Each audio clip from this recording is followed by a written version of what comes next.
అందరికీ నమస్కారం. ఇప్పుడు మనం ఒక చిన్న నీతి కథ చెప్పుకొని తర్వాత అయితే గనక జగన్మోహన్ రెడ్డి పర్యటన గురించి మాట్లాడుకుందామండి. ఆ నీతి కథ ఏంటంటే గనక ఒక భయంకరమైన అడవిలో అంతకంటే భయంకరమైన క్రూర జంతువైనటువంటి పులి ఎన్నో సంవత్సరాల పాటు అక్కడ ఉన్న జంతువులను కానీ మనుషులు కానీ హింసించుకొని వెంటాడి చంపి తినేసిన అదే పులికి వృద్ధాప్య వయసు వచ్చేసరికి వేటాడే ఓపిక లేక ఒక చిన్న ఆలోచన చేసిందండి. ఒక బంగారు కడియాన్ని తన దగ్గర పెట్టుకొని దారిన పోయే వాళ్ళని లేదంటే జంతువులను కానీ మనుషులను కానీ పిలవటం మొదలుపెట్టింది. నువ్వు నా దగ్గరకు వస్తే గనక ఇన్నాళ్ళు నేను చేసిన పాపాలకి పాప విముక్తి కోసం ఈ బంగారాన్ని నేను దానం చేస్తున్నాను అంటూ పోయే వాళ్ళని పిలుస్తూ ఆ బంగారం కోసం ఆశపడి ఎవరైతే వస్తారో లేదంటే ఏ జంతువు అయితే వస్తుందో ఏ మనిషి అయితే వస్తారో ఆ మనుషుల్ని తన ఆహారంగా మలుచుకుంటూ తనని తాను కాపాడుకుంటుందండి. ఈ కథ ఎందుకు చెప్పానంటే కనుక ఈరోజు జగన్మోహన్ రెడ్డి విజయవాడలో ఏదైతే కనుక ఇల్లు కూలగొట్టారో హైకోర్టు ఆదేశాల మీదకి అక్కడికి వెళ్ళి చంద్రబాబు నాయుడు గారు చేపించారు, లోకేష్ గారు చేపించారు, కేసినేని చిన్ని గారు చేపించారు, ఇక్కడున్న జనసేన కార్పొరేటర్ చేపించాడు అంటూ పాపం నీతి కబుర్లు చెబుతున్నాడండి. ఒకసారి అతను ఏం మాట్లాడుతున్నాడో అతని మాటల్లోనే వింటూ ఈ క్రూర మృగం లాంటి జగన్మోహన్ రెడ్డి ఏం చేశాడో కూడా నేను చెప్తాను. ఒకసారి ఏం మాట్లాడుతున్నాడో విందామండి మనం. నేను ఒకటే అడుగుతా ఉన్నా, అడుగు. అయ్యా చంద్రబాబు నాయుడు గారు, ఇక్కడే కాదు రాష్ట్ర వ్యాప్తంగా కూడా ఇదే మాదిరిగా కొనసాగుతా ఉంది. రాష్ట్ర వ్యాప్తంగా కూడా అనేక చోట్ల ఎక్కడైనా చిన్న లిటిగేషన్లు ఎక్కడైనా ఉంటే డైరెక్ట్ గా తెలుగుదేశం పార్టీకి సంబంధించిన నాయకులు ఎమ్మెల్యేలు ఇన్వాల్వ్ అయిపోతా ఉన్నారు. లిటిగేషన్ ఉన్న చోట వీళ్ళంతటి వీళ్ళే అడుగు పెట్టేసి ఆ ల్యాండ్ కబ్జా చేసేస్తా ఉన్నారు. కొన్ని చోట్ల వీళ్ళే లిటిగేషన్ క్రియేట్ చేస్తా ఉన్నారు. వీళ్ళే నిషేధిత జాబితాలో ప్రాపర్టీస్ ను బలవంతంగా పెట్టించేసేస్తున్నారు. వీళ్ళే లిటిగేషన్ క్రియేట్ చేసి వీళ్ళే కూడా కబ్జాలు చేసే కార్యక్రమాలు జరుగుతూ ఉన్నాయి. అయినా జగన్మాయ ఇదంతా జరిగింది మీ హయాంలో కదా. ఇప్పుడు ఏదైతే కనుక తంగడి దగ్గర కబ్జా చేసిన పొలాలు కానీ లేదంటే కనుక ఊళ్ళల్లో దారికి అడ్డంగా కట్టిన గోడలు కానీ పల్లెటూరుల్లో అయితే గనక పక్కనాడి పొలంలో మన ఈ పొలం తీసుకెళ్ళి కలిపేయటం కానీ మనకు నచ్చనాడి పొలం తీసుకెళ్ళి కలిపేయటం కానీ లేదంటే కనుక నీకు ఎవడైతే నచ్చడో వాడి పొలాన్ని నిషేధిత జాబితాలో పెట్టించటం కానీ ఇవన్నీ చేసింది నువ్వు కదా జగన్మోహన్ రెడ్డి. మరి ఈరోజు చంద్రబాబు నాయుడు గారిని అంటావేంది నువ్వు? చంద్రబాబు నాయుడు గారిని ఎలా అంటావు నువ్వు? ఈ పనులన్నీ చేసింది, ఈ దరిద్ర పనులన్నీ చేసింది నువ్వు. మరి ఈరోజు చంద్రబాబు నాయుడు గారు చేశారని చెప్పి ఎలా చెబుతున్నా? అదేదో హైకోర్టులో వచ్చిన తీర్పు ప్రకారం అక్కడ జరిగింది. దానికి చంద్రబాబు నాయుడు గారికి ఏం సంబంధం అసలుకి? ఇంకా ఏం చెప్పాలనుకుంటున్నా? రాష్ట్ర వ్యాప్తంగా ఇదే రకమైన అన్యాయం కొనసాగుతానే ఉంది. నేను ఇప్పటికైనా చంద్రబాబు నాయుడు గారికి ఒకటే చెప్తా ఉన్నా, చెప్పు. ఈ ప్రెస్ కాన్ఫరెన్స్ ద్వారా చెప్పు. ప్రతి ఒక్కరికి కూడా నేను ఒకటే మనవి చేస్తా ఉన్నా, చెప్పవయ్యా. దీంట్లో సిబిఐ ఎంక్వైరీ జరిగించాల. ఏంటి సిబిఐ ఎంక్వైరీ జరగాల? సిబిఐ ఎంక్వైరీ దేని మీద జరగాలో తెలుసా జగన్మోహన్ రెడ్డి? నీ ఇంటి చుట్టూతో ఉన్న 320 ఇళ్ళు నువ్వు కూలగొట్టావు చూడు, 326 ఇళ్ళు కూలగొట్టావు చూడు, దాని మీద సిబిఐ ఎంక్వైరీ జరగాలి. ఇది ప్రజలందరూ మర్చిపోయారులే. ఏ విధంగా అయితే గనక పులి గతంలో అందరినీ చంపితిందో ఈరోజు బయటకు వచ్చి బంగారు కడియం పట్టుకొని నా దగ్గరికి రండి, నేను మిమ్మల్ని కాపాడుతాను, బంగారం ఇస్తానని చెప్తుందో ఆ విధంగా నువ్వు ఈరోజు వాళ్ళ దగ్గరికి వెళ్ళి ఆశ పెడుతున్నావా జగన్మోహన్ రెడ్డి? ఎవరిని మర్చిపోయారు? 326 ఇళ్ళు కూలగొట్టావు నువ్వు నీ సెక్యూరిటీ పర్పస్ కోసం అంట. నీ ఇంటి పక్కన పేదలు ఎవరు బతకూడదా? మాట్లాడదాం, దాని గురించి కూడా మాట్లాడతా నేను. ఇంకా ఏం మాట్లాడుతున్నాడు వింటూ అయితే విశ్లేషణ అయితే చేద్దామండి మనం. ఇక్కడ ఏ రకంగా చంద్రబాబు నాయుడు గారు కొడుకు ఏ రకంగా తెలుగుదేశం పార్టీకి సంబంధించిన ఎంపీ, ఏ రకంగా వీళ్ళంతా కూడా ఇన్వాల్వ్ అయ్యి, ఇంక్లూడింగ్ జనసేన కార్పొరేటర్తో సహా ఏ రకంగా వీళ్ళంతా కూడా దీన్ని కబ్జా చేసే కార్యక్రమం చేస్తా ఉన్నారు అనేది ప్రజలకు తెలియాలి. ఇంతకు ముందు చంద్రబాబు నాయుడు గారు ముఖ్యమంత్రి గతంలో ఉన్నప్పుడు 2016లో ఇప్పుడు జగన్మోహన్ రెడ్డి ఇందులో చంద్రబాబు నాయుడు గారు ఏం చేస్తారు, లోకేష్ గారు ఏం చేస్తారు, కేసీఆర్ చిన్ని గారు ఏం చేస్తారు, లేదంటే అక్కడ ఎవరైతే ఉన్నారో జనసేన కార్పొరేటర్ వాళ్ళైతే ఏం చేస్తారు చెప్పు. వాళ్ళకేం సంబంధం అసలుకి? ఇది హైకోర్టులో ఒక సంస్థలు ఎవరో వేశారు కేసు, అది మాదండి బాబు అని చెప్పి హైకోర్టులో 2016 నుంచి అది కేసు నడుస్తుంది. 2016 వచ్చింది, 2021లో కూడా నోటీసులు ఇచ్చారు వాళ్ళు, 2018లో ఒకసారి నోటీసులు ఇచ్చారు ఆ సంస్థ వాళ్ళు, పలానా వాళ్ళు ఇందులో ఇంక్లూడ్ అయ్యి ఉన్నారు, వీళ్ళందరూ మా స్థలాన్ని ఆక్రమించారు అని చెప్పి హైకోర్టులో కేసు నడుస్తుంది. మీ హయాంలో కూడా నోటీసులు ఇచ్చారు కదా వాళ్ళు. ఆల్రెడీ మొన్న మీడియా కాన్ఫరెన్స్లో ఆ సంస్థ వాళ్ళు చెప్పారు కదా. దీనికి చంద్రబాబు నాయుడు గారికి లోకేష్కి ముడి పెడతావేంది అంటే?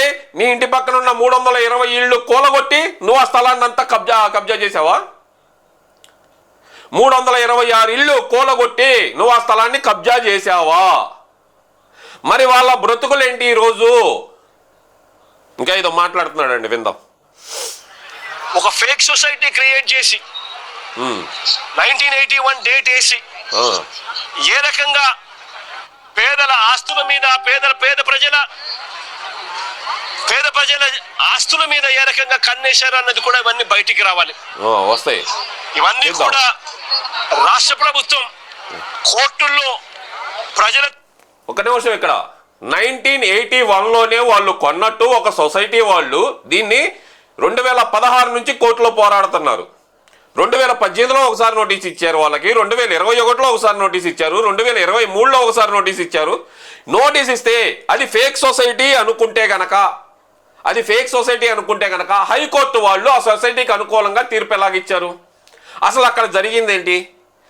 గతంలో ఏదైతే కనుక బయానాగా ఇచ్చి, అంటే డబ్బులు ముందుగా ఇచ్చేసి రిజిస్ట్రేషన్ చేసుకోవడానికి ముందుగానే డబ్బులు సగం పైన తీసేసుకున్న వాళ్ళు ఎవరైతే అమ్మకందారులు ఉన్నారో ఆ అమ్మకందారులు ఆ స్థలాన్ని నీకే అమ్ముతామని చెప్పి అతని దగ్గర డబ్బులు తీసుకొని, ఏదైతే ఫేక్ సొసైటీ అంటున్నాడో జగన్మోహన్ రెడ్డి, ఆ సొసైటీ వాళ్ళ దగ్గర డబ్బులు తీసుకొని వాళ్ళకి రిజిస్ట్రేషన్ చెయ్యకుండా వాళ్ళకి ఏదైతే కనుక 1981లోనే, ఇప్పుడు 1981లోనే వాళ్ళకి అగ్రిమెంట్ రాసిస్తే ఆ అగ్రిమెంట్ తీసుకొని వాళ్ళ హైకోర్టుకి వెళ్తే హైకోర్టులో అనుకూలంగా ఆ సొసైటీ వాళ్ళకి తీర్పు వస్తే దాదాపు 2023లోనే ఖాళీ చేయండి అని వాళ్ళకి నోటీసులు ఇస్తే అప్పటి నుంచి వాళ్ళు ఖాళీ చేయకుండా కాలయాపన చేస్తూ కోర్టుల చుట్టూ తిరుగుతుంటే కోర్టు ధిక్కరణ కేసు కింద ఇస్తాం మేమేక, దాన్ని ఇమీడియట్గా ఎలా ఉందో ల్యాండ్ అలా అప్పచెప్పండి, ల్యాండ్ ఆ సొసైటీ వాళ్ళకి అప్పచెప్పండి అని చెప్పి హైకోర్టు తీర్పిస్తే ఇందులో చంద్రబాబు నాయుడు గారు ఏం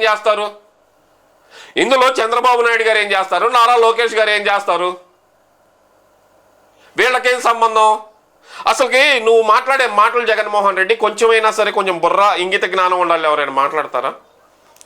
వాళ్ళ తరపున అది ఇద్దరు వ్యక్తుల మధ్య జరుగుతున్న, ఒక సంస్థ మధ్య, అలాగే ఒక సొసైటీ మధ్య, అలాగే కొనుక్కున్న వాళ్ళ మధ్య జరుగుతున్న పోరాటంలో రాష్ట్ర ప్రభుత్వం ఎందుకు ఇంప్లీట్ కావాలి? అసలుకి అదే అంటున్నాడు, రాష్ట్ర ప్రభుత్వం ఇంప్లీట్ కావాలంట.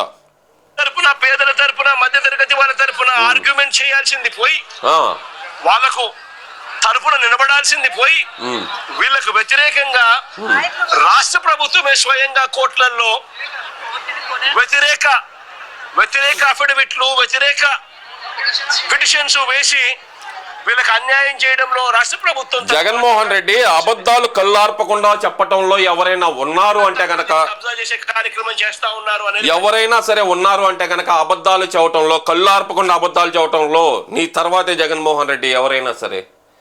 అదే ఒక సొసైటీకి అక్కడ ఉన్న వ్యక్తులకి మధ్య జరుగుతుంటే రాష్ట్ర ప్రభుత్వం ఎందుకు అఫిడవిట్లు వేసిద్ది? దానికి రాష్ట్ర ప్రభుత్వానికి ఏంటయ్యా సంబంధం? అసలుకి ఒక సొసైటీకి అయ్యాది, సొసైటీకి అక్కడ ఎవరైతే గనక ఆ స్థలం అమ్మకందారుడు ఉన్నాడో అతనికి ఆ సొసైటీకి మధ్య జరుగుతున్న దాంట్లో రాష్ట్ర ప్రభుత్వం ఎందుకు ఇంప్లీట్ అయ్యిద్ది? బుర్రా బుద్ధి ఏమన్నా ఉన్నాయా నీకు? అసలుకి నీకు స్క్రిప్ట్ ఇచ్చి అడ్డగాడిది ఎవడో ఆ పక్కన లాయర్ డ్రెస్ వేసుకున్నందు చూడు, ఆమె చెబుతుంది పాపం, స్క్రిప్ట్ అందిస్తుంది నీకు. ఆ స్క్రిప్ట్ అంటేస్తుంది. ఆ లాయర్ కూడా మీ వైఎస్ఆర్సీపీకి సంబంధించిన లాయరే కదా, ఆమె చెబుతుంది, నువ్వు చెబుతున్నావు, డిటోగా చెబుతున్నావు స్క్రిప్ట్, వెనక మన ప్రాంప్టింగ్ అందిస్తుంది. అంటే వాళ్ళు చెప్తే సరిపోయింది, రాష్ట్ర ప్రభుత్వం కూడా ఏం మాట్లాడకూడదేక. నువ్వు చేస్తే కనుక నీకు ఆధారాలు మేము చూపిస్తామయ్యా జగన్మోహన్ రెడ్డి. నువ్వేమన్నావయ్యా, చాలా నీతిమంతుడివి, నిజాయితీపరుడివా. నీకు ఒకటి అడుగుతా,